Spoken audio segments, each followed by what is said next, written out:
Sensory overload. I have a story, just give me a minute or two.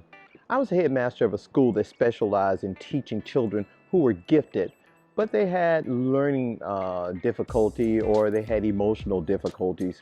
And our school specialized in a teaching method that helped them to develop. I remember a school trip to the Bug Museum in our city.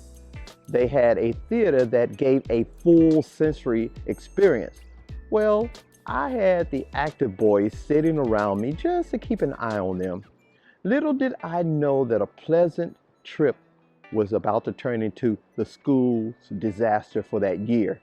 It started innocently enough. A big bug animation on the screen, excited children in a dark room. Then it began. 5 minutes into the movie, one of the bugs skeeted poison off the screen, and all of a sudden, the children felt mist coming from above.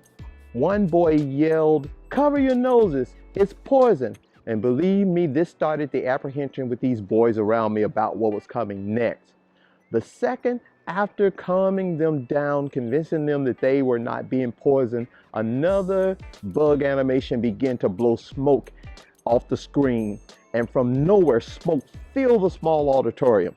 Someone yelled, "Fire!" And now wide-eyed children were looking at educators to escort them out the doors. My boys are now on the edge of their seats, some getting teary-eyed. Once again, and just barely, I calmed them down, and all of a sudden there came a low thundering sound as of giant footsteps. A giant animal on the screen, and the thunder sounds grew louder, and all of a sudden the mechanisms in each one of the seats began to move the seats up and down in harmony with the really loud sound coming from the speaker in the theater. Now panic ensued. I had 10 and 11-year-old boys crying, some holding me by my neck, others trying to get in my lap. Life is sometimes like that for each one of us. We get one situation under control and you turn around and there's another unexpected tragedy. These young guys forgot their size and age, and they grabbed hold to the one person whom they thought could save them.